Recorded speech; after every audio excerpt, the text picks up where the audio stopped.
April 18th, 1945. Fort Devens, Massachusetts.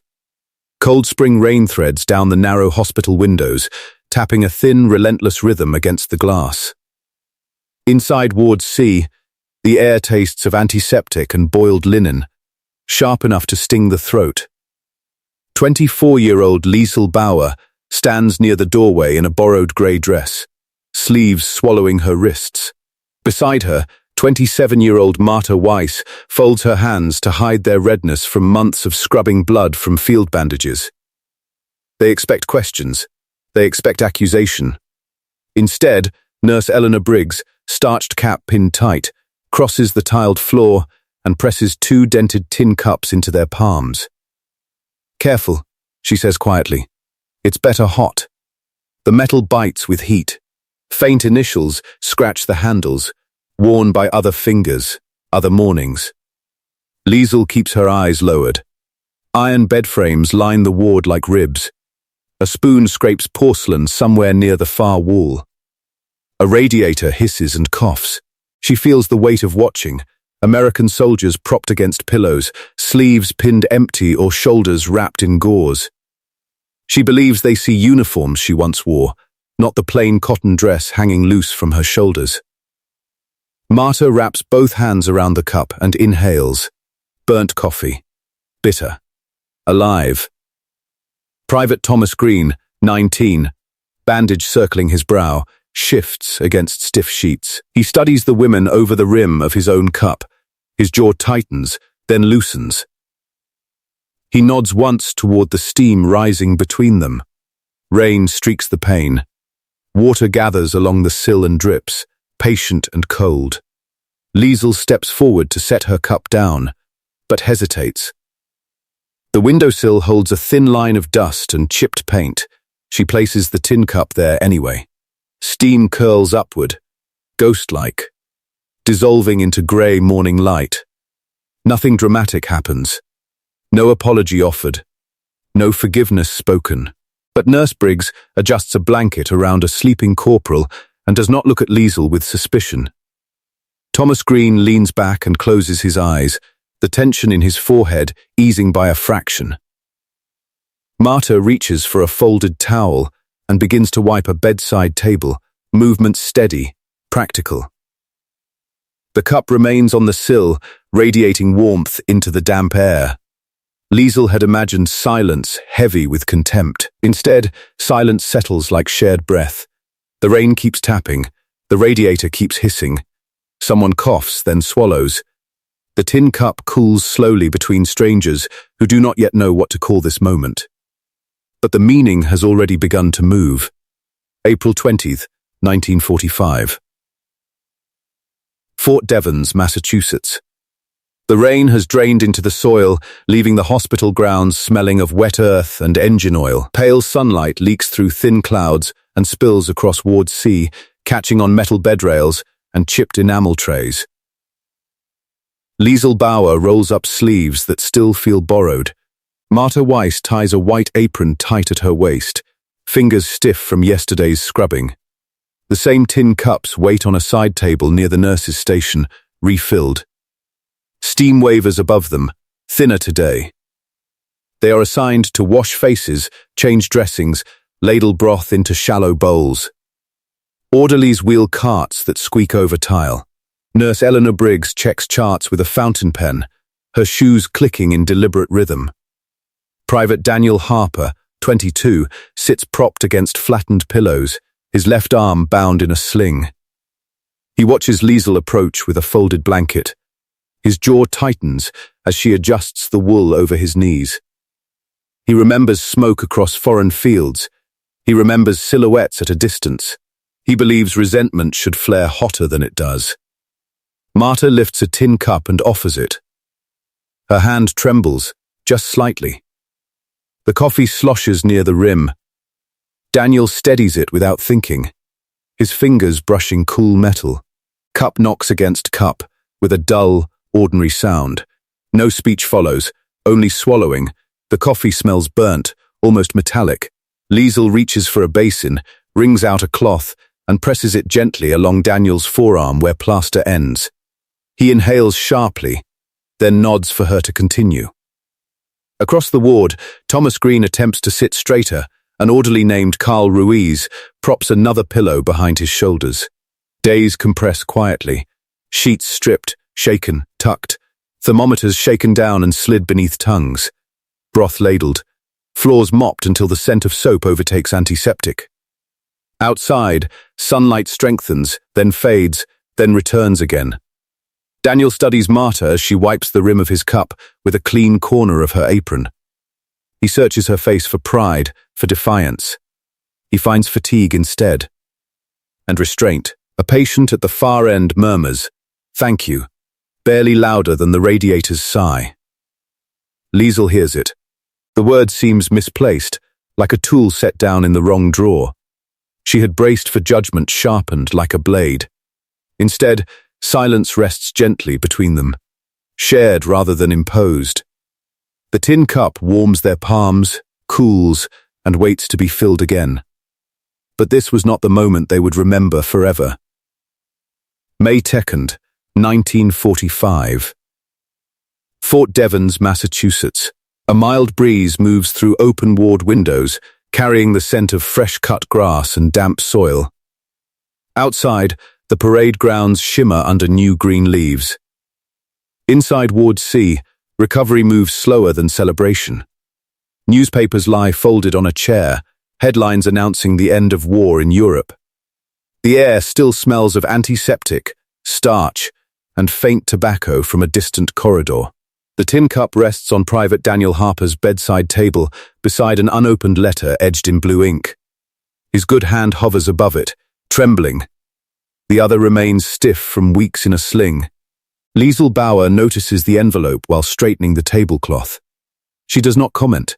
She simply nudges the tin cup closer to the paper, aligning both carefully, as if symmetry might steady him. Marta Weiss adjusts the blinds, narrowing the light to a softer band across his pillow. "Better for reading," she says quietly. Daniel exhales through his nose. He had imagined these women indifferent to his fears. He had imagined them untouched by American words. Instead, he watches Liesl smooth the envelope flat, with deliberate care. "Would you read it?" he asks finally, voice rough. She unfolds the letter with slow fingers. Her accent lingers faintly as she begins. Fields in Ohio, early planting, a younger sister saving coins in a jar on the kitchen shelf. The words float into the room, ordinary and tender. Marta stands nearby, holding the tin cup as steam fades to nothing. Metal cools. Paper softens between Liesl's hands. Daniel closes his eyes, listening to the cadence of home, spoken by someone he once believed an enemy. Across the ward, Carl Ruiz laughs at something Nurse Briggs whispers, then lowers his voice out of respect. Sheets rustle. A spoon taps porcelain. Weeks compress in quiet rhythm. Stitches removed. Bandages changed. Steps taken down the corridor, first uncertain, then firmer. Letters answered slowly, handwriting steadier each day. When Liesl finishes reading, silence lingers. Daniel swallows hard. "Thank you," he whispers. Not for the coffee, for carrying his home across the distance. The tin cup remains between them on the table, no longer dividing, simply present. The war has ended beyond these walls. Something else has ended here as well. But neither of them can yet name it. June 10th, 1945. Fort Devens, Massachusetts. Early summer heat gathers in the corridor, pressing against open windows where curtains lift and fall with slow breaths of air. The scent of cut grass drifts inside, mingling with engine oil from trucks idling beyond the brick buildings. Discharge papers sit stacked in a neat pile at the nurse's station. Private Daniel Harper stands beside his bed, shoulders straighter now, sling removed. The joint still moves cautiously, as if testing unfamiliar ground. Liesl Bauer folds his uniform jacket and places it into his hands. The wool feels heavier than he remembers. On the bedside table waits the tin cup, rim slightly bent, initials worn nearly smooth. Marta Weiss wipes down the iron bed frame with a damp cloth, methodical, as though preparing it for the next occupant. Nurse Eleanor Briggs reviews Daniel's file, then nods once. "You're cleared," she says. He hesitates. The hallway hums with movement, carts rolling, shoes tapping tile, a distant door closing. He reaches for the tin cup and turns it slowly, thumb tracing the faint scratches along the handle. For a brief moment, it seems he might slide it into his duffel bag. Instead, he pulls a small scrap of paper from his pocket. He folds it carefully, presses it inside the cup, and sets it back on the windowsill where rain once tapped in April. "No hard feelings," he says, the words awkward, almost embarrassed. Liesel meets his eyes this time. "Safe travels," she answers. The door closes behind him with a soft click. Marta wrings out her cloth in a metal basin. Outside, a truck engine revs, then fades. The cup remains on the sill, heavier now with ink and intention. The real shock would come later, carried not by headlines or uniforms, but by the quiet persistence of ordinary memory. September 14th, 1975. Columbus, Ohio. Early autumn air slips through a cracked kitchen window, carrying the scent of fallen leaves and distant chimney smoke. A wall clock ticks above a yellowed calendar. 52-year-old Daniel Harper stands at his counter in a short-sleeved work shirt, a faint scar tracing his shoulder beneath the fabric. His hands, broader now, hold a small parcel wrapped in brown paper and tied with thin string. He slices the string with a butter knife and peels back the paper. Inside rests a tin cup. The metal is dulled, worn smooth by decades. The rim remains slightly bent. Faint initials still cling to the handle. Tucked inside lies a folded scrap of paper, his own handwriting, yellowed but legible, and a second note written in careful, deliberate English. "We kept it. We remembered. Liesel." Daniel lowers himself into a wooden chair. The kitchen hums with refrigerator noise and the soft scrape of branches against siding. He turns the cup in his hands, thumb following the old bend in the rim. Memory returns not as spectacle, but as texture. Rain against hospital glass. The hiss of a radiator. Burnt coffee rising in steam. He had assumed the cup was discarded long ago. He had imagined it swept into some forgotten bin as life moved forward. Marriage, children, factory shifts, mortgage payments. Instead, it had traveled across an ocean of years and arrived on his table without warning. He fills the kettle and sets it on the stove. Flame blooms blue beneath it. While water heats, he leans against the counter and studies the handwriting again. Marta's passing is mentioned briefly. "She believed you would want it back," Liesel wrote. The kettle whistles. He pours hot water into the cup, though there is no coffee. Steam rises gently, familiar and restrained. Days compress. He drafts a reply at the kitchen table, revises it twice, folds the paper carefully. He walks it to the corner mailbox beneath a maple tree, shedding red leaves. Weeks pass. An envelope arrives with a foreign stamp. A cafe address near the Ohio State House is suggested. Late September sunlight slants across brick buildings downtown. Daniel enters a modest cafe where ceramic cups clink, and a waitress named Ruth wipes tables with a damp cloth. At a small wooden table near the window sits Liesel Bauer, hair threaded with grey, hands folded neatly atop her purse.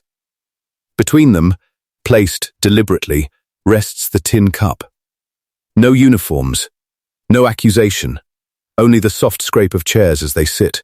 Time has thinned their faces, steadied their voices. The cup remains unchanged, metal holding the quiet weight of everything unsaid. But what it carries now is not memory alone. September 28th, 1975. Columbus, Ohio. Afternoon sunlight filters through the cafe window, catching dust in slow suspension above checkered linoleum. Outside, traffic hums steadily past the Ohio State House. Inside, the scent of brewed coffee mingles with warm pastry and polished wood. The tin cup sits centered on a small wooden table, filled this time with plain hot water. Steam rises in thin, patient spirals. Liesl Bauer's hands show blue veins and a fine tremor as she folds her gloves beside her purse. Daniel Harper rests his palms flat on the table, skin-lined, shoulders slightly rounded with age.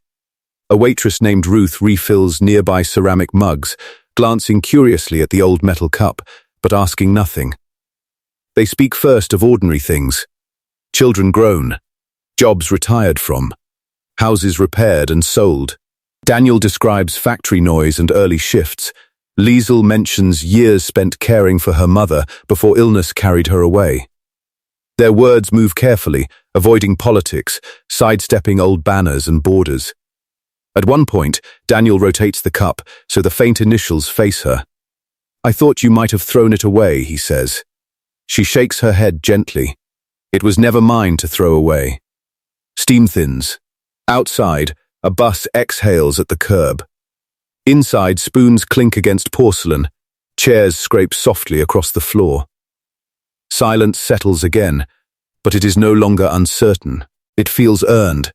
30 years compress into brief flashes, rain against hospital windows, letters read aloud, a folded scrap of paper pressed into metal. Neither of them names those images. They do not need to. When they rise to leave, Daniel reaches toward the cup, then pauses. Liesl meets his eyes and nods once. He sets it back at the center of the table. Not abandoned, not claimed. Ruth approaches to clear dishes after they step into the sunlight. She lifts the tin cup, puzzled by its weight, and carries it toward the counter where it will wait for the next customer without ceremony. Some reconciliations do not arrive with applause. They arrive warm, in ordinary hands. If this story stayed with you, carry it forward. Quietly.